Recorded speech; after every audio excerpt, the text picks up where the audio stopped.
Assalamualaikum warahmatullahi wabarakatuh. Salam sejahtera untuk kita semua. Perkenalkan, nama saya Anugrah Dani Prianto. Saya merupakan salah satu dosen di program studi Teknologi Pangan Fakultas Teknik Universitas Pembangunan Nasional Veteran Jawa Timur. Di sini saya ingin menjelaskan mengenai profil mata kuliah Bioteknologi Pangan. Jadi mata kuliah Bioteknologi Pangan sendiri merupakan mata kuliah pilihan, di mana mata kuliah ini memiliki bobot SKS sebesar 2 SKS. Mata kuliah ini dapat diambil pada semester gasal, minimal mahasiswa semester 5 dan juga tentunya mahasiswa semester 7 dapat mengambil mata kuliah Bioteknologi Pangan ini sendiri. Nah, di sini saya sendiri, Anugrah Dani Prianto, dan juga rekan atau tim teaching saya yakni Ibu Rahmawati yang menjadi dosen pengampu di mata kuliah pilihan ini. Mata kuliah pilihan ini memiliki prasyarat, yakni bagi mahasiswa yang ingin mengambil mata kuliah Bioteknologi Pangan minimal harus wajib lolos atau nilainya tidak kurang daripada C, yakni untuk mata kuliah Mikrobiologi Umum, Mikrobiologi Pangan dan Pengolahan, dan juga Biokimia Pangan.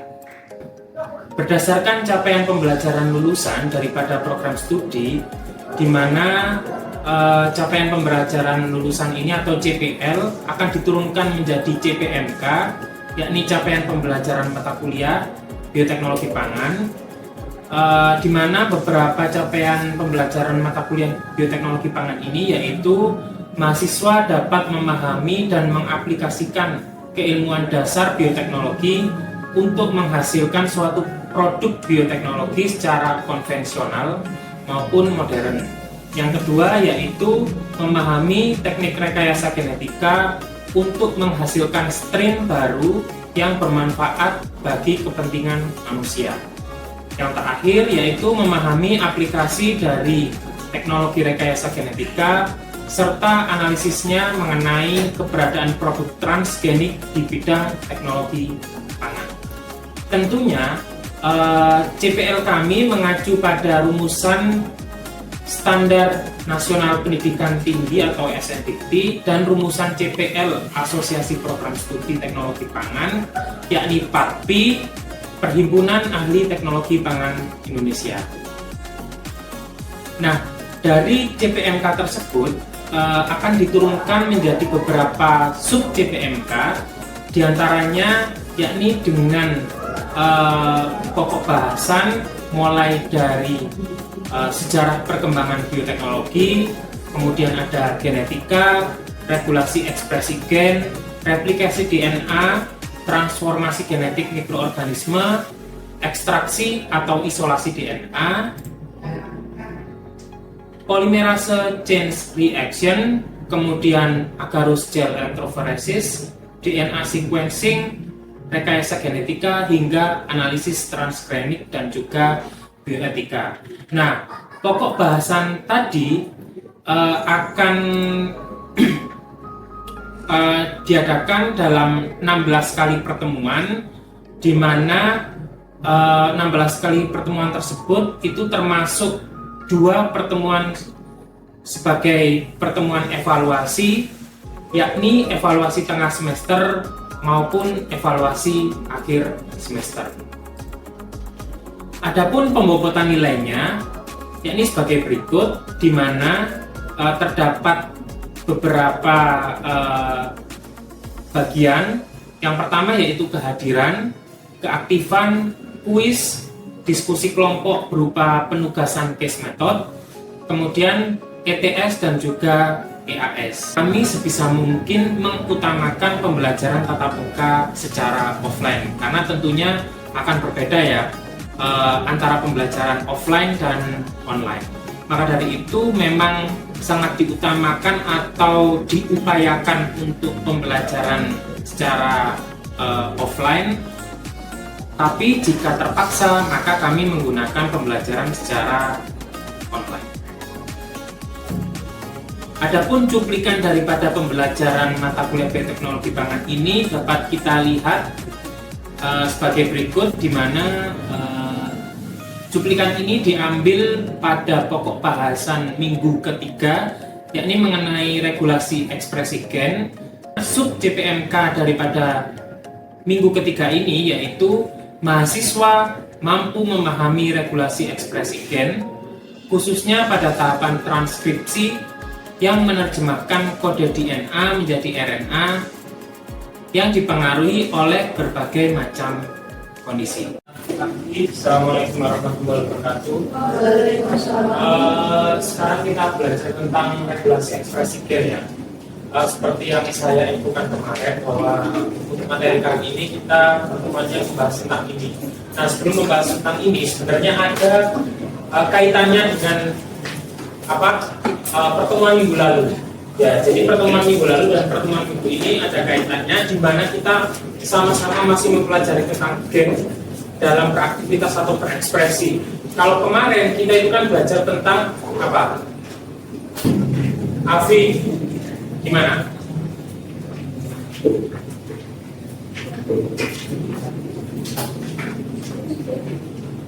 Apa pertemuan minggu lalu tentang apa? Kenapa? Iya, genetika. Oke, sekarang pertanyaannya, transkripsi. Ada apa di dalam proses transkripsi tersebut? Dan ingin menjawab, silakan. Kode DNA kodenya akan diterjemahkan oleh RNA polymerase. Oke, ya akan kode-kode dari DNA itu akan ditranskripsikan ya menjadi mRNA kan? Oke. Terus kemudian translasi, ada beberapa tahapan oke. Terus kemudian pertanyaannya nanti terminasinya stop sampai kode UAA ya. Oke, jadi itu sekilas tentang kemarin ya, ketika gen itu berekspresi dalam arti sini melakukan sintesis protein. Jadi gen itu ada dua ya sebenarnya, karena fungsi gen di sini itu ada dua. Yang pertama kan dia mensintesis protein ya sebagai template daripada nanti ujungnya itu berupa protein. Yang kedua yaitu gini, yang kedua sebenarnya mengenai replikasi DNA ya. Jadi replikasi yang pertama sintesis sintesis protein, yang kedua yaitu mereplikasi dirinya sendiri. Nah, sebelum kita ke replikasi DNA, kita belajar dulu tentang regulasi ekspresi gen, di mana regulasi ekspresi gen ini berkaitan dengan hidup atau bukan hidup atau mati ya, tapi kapan dia itu beraktivitas dan kapan dia itu tidak beraktivitas dalam mensintesis protein. Nah, ada beberapa faktor yang mempengaruhi dia beraktivitas dan tidak, itu sesuai dengan bagaimana cara dia meregulasikan dirinya ya. Oke, kemudian nah selanjutnya yaitu nanti yang kita pelajari, yang pertama tentang operon, yang kedua tentang maskus operon, kemudian tryptophan operon dan arginin operon ya. Sesuai dengan apa yang pertemuan selanjutnya, bahwa nanti silakan dari kalian ingin mereview presentasi di depan ya, daripada tempat ini silakan yang ingin presentasikan dari hasil review apa yang sudah saya berikan kemarin. Jadi kan gini ya, kalau ekspresi gen itu kan transkripsi dan translasi untuk mensintesis protein. Nah, kemudian ada yang namanya operon. Operon ini ya, ada dua sebenarnya. Operon ini kan sebenarnya kesatuan ya atau struktural gen, jadi kesatuan daripada gen ya, di mana dia meregulasikan dirinya sendiri kapan pada saat dia aktif dan kapan pada saat dia inaktif ya, aktif dan inaktif. Dalam arti di sini yaitu aktif dalam dia mensintesis protein dan kapan dia inaktif daripada mensintesis protein. Nah, tentunya maka dari itu sifatnya kita kenal yang pertama represi dan induksi. Ya, represi dan induksi ini maksudnya apa? Karena dia dipengaruhi ini ya, faktor eksternal ya. Faktor eksternal itu akan mempengaruhi dirinya sehingga nanti pada saat ini kita akan mensintesis protein. Terus kemudian ada faktor eksternal kondisi yang lain, maka dia stop untuk mensintesis protein. Seperti itu. Oke, silakan yang mau presentasi tentang operon bisa maju ke depan. Bisa pakai slide saya, bisa pakai slide yang kalian buat. Silakan. Ya. Oke, di sini kami akan mempresentasikan terkait dengan operon untuk mengkode dari protein atau RNA secara fungsional. Nah, tetapi untuk gen operator sendiri dia itu tidak mengkode dari protein, tetapi hanya mengekspresikan dari struktural bagaimana nanti apakah dia itu aktif atau enggak. Jadi hanya mengekspresikan saja. Nanti untuk lebih lanjutnya kita akan ada video terkait ekspresi dari operon itu. Nah, operon sendiri itu merupakan awal dari proses transkripsi karena dia itu mempunyai sekumpulan RNA dari polimerase. Nah, ketika diaktifkan operonnya, nanti itu ada RNA polimerase yang memulai dari transkripsi. Jadi, transkripsi itu merupakan proses di mana informasi genetik yang disalin dari DNA menjadi RNA atau message RNA. Nah, di dalam translasi itu ada mRNA yang mana nantinya dibaca oleh ribosom terkait basa nukleotikanya. Nah, setelah itu hasil terakhir berupa protein. Nah, untuk selanjutnya ada struktur operon. Jadi struktur operon itu ada promotor, operator, dan gen struktural. Nah, untuk promotor sendiri merupakan tempat penempelan polimerase dan itu akan untuk memulai transkripsi. Akan saya tampilkan dulu. Of the genes. The operator can be thought of as a stoplight that either allows or prevents transcription of the genes by RNA polymerase. This depends on if the repressor is bound to the operator or not. If the repressor is bound to the operator, it prevents the RNA polymerase from transcribing the genes. If on the other hand, the repressor is not bound to the operator, it allows the RNA polymerase to transcribe the genes. If the repressor is naturally bound to the operator, it is said to be repressible, as it requires external changes to stop binding to the operator. If the repressor naturally remains unbound, it is said to be inducible, as it requires external changes to start binding to the operator. An example of a repressible operon is the lac-operon, and an example of an inducible operon is the tryptophan operon. You can learn more about each of these by clicking on the corresponding video. Until next time. Saya Haikal 16, nama saya Bintang Serbatra. Sebelumnya saya ingin bertanya terkait operon tadi itu dapat memulai transkripsi itu dipengaruhi oleh siapa? Atau ada yang mempengaruhi itu contohnya? Ya, silakan. Namanya itu aktivator. Jadi aktivator itu nanti ketika dia akan mengaktifkan operon, maka terjadi peningkatan dari RNA namanya RNA polimerase ke promotornya. Nah, ketika nanti terjadi peningkatan, aktivitas dari aktivator itu nanti akan mengakibatkan operon itu memulai dari proses transkripsi itu dimulai. Yang mana dari proses transkripsi translasi akan menghasilkan suatu protein.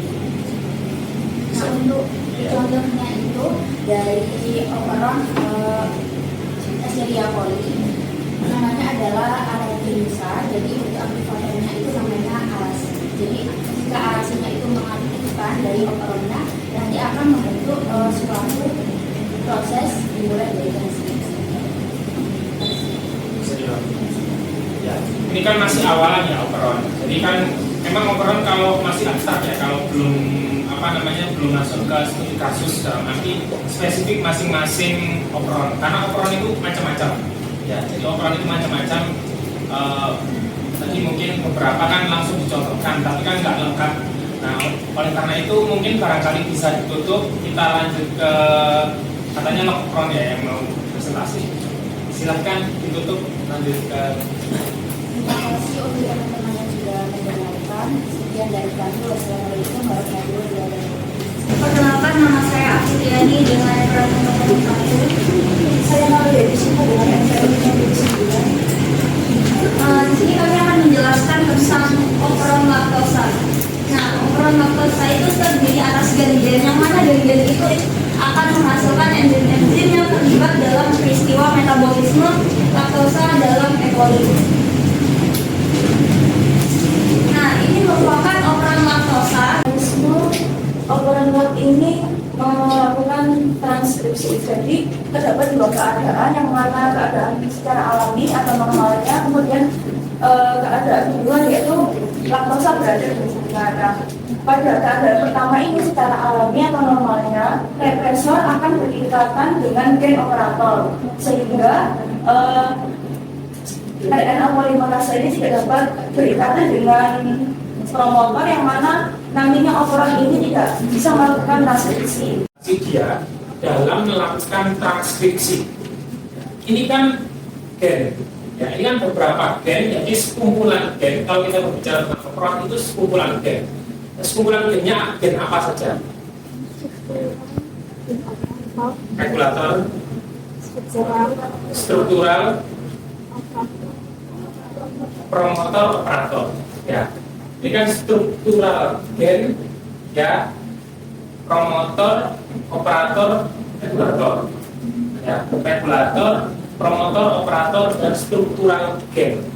Sebenarnya enzim ya, maksudnya dalam arti sini nanti yang akan berperan dalam apa? Dalam menghasilkan itu enzim, hormon atau apapun itu berada pada struktural gen, model inducible. Ya. Laktos operon atau kita kenal dengan laktoperon. Kita kenal dengan laktoperon. Dari namanya saja, laktos operon artinya apa? Laktos operon artinya apa? Apa maksudnya laktos operon? Apa? Apa? Namanya saja laktos operon.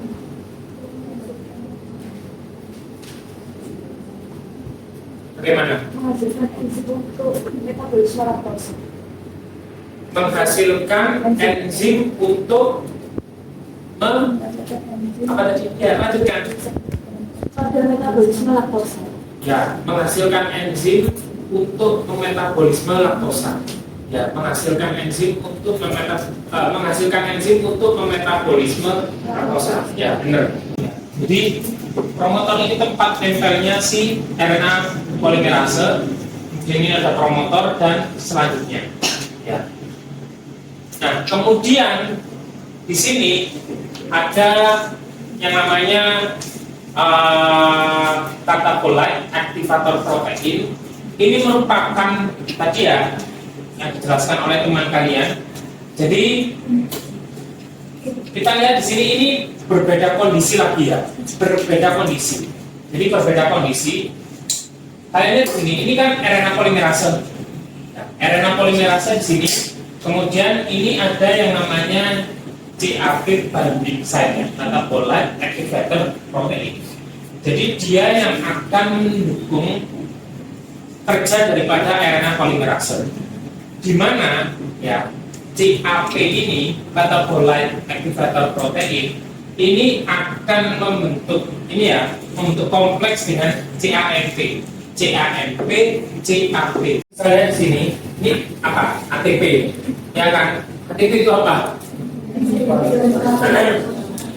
Ya, adenosin monofosfat, ya kan? Di sini ada enzim adenyl siklase, ada enzim adenyl siklase. Seperti namanya ya, adenyl siklase, maka dia akan ini ya, dua gugus fosfatnya dia akan terlepas, terdisosiasi, ya, dua gugus fosfatnya. Kemudian enzim ini akan membentuk siklik pada AMP, sehingga gugus fosfat pada atom karbon nomor 5 akan berikatan dengan atom karbon nomor 3. Ya. Nah, sekarang ini beda lagi. Ketika ada glukosa tinggi dan glukosanya rendah. Kalau glukosa rendah artinya apa? Ya, dia tidak akan menghambat enzim tadi ya. Enzim yang memproduksi CAMP, sehingga akan terbentuk kompleks antara CAP dan CAMP, sehingga Anda bisa lihat sendiri. Nah, sekarang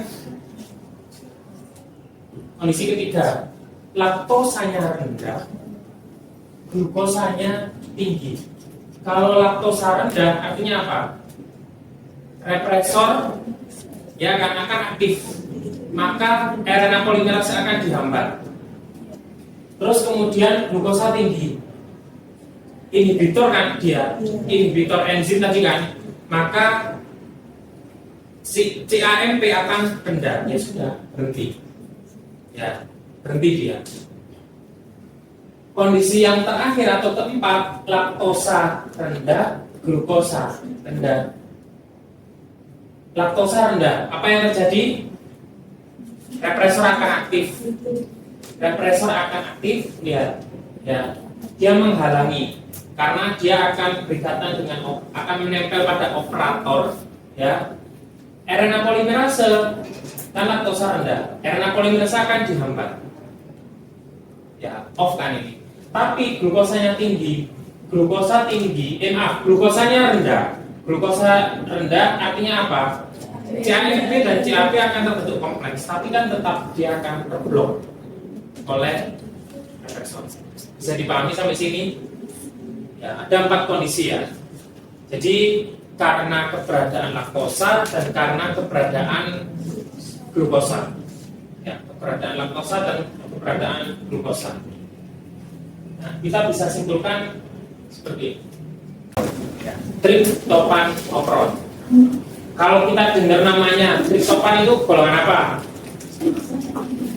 Golongan apa triptofan? Asam amino, ya, asam amino. Triptofan, asam amino. Oke. Perbedaannya di mana? Kalau tadi itu kan gula, kalau ini kan asam amino. Bedanya di mana? Berarti kan kalau udah ada triptofan maka dia tidak perlu membuat triptofan. Sedangkan kalau belum ada triptofan dia bisa membentuk triptofan. Berarti hubungannya adalah kalau di metabolisme itu anabolisme. Iya, oke. Ya, ya. Jadi gini ya. Tadi kan kalau gula itu kan kita memang nggak bisa mensintesis gula ya.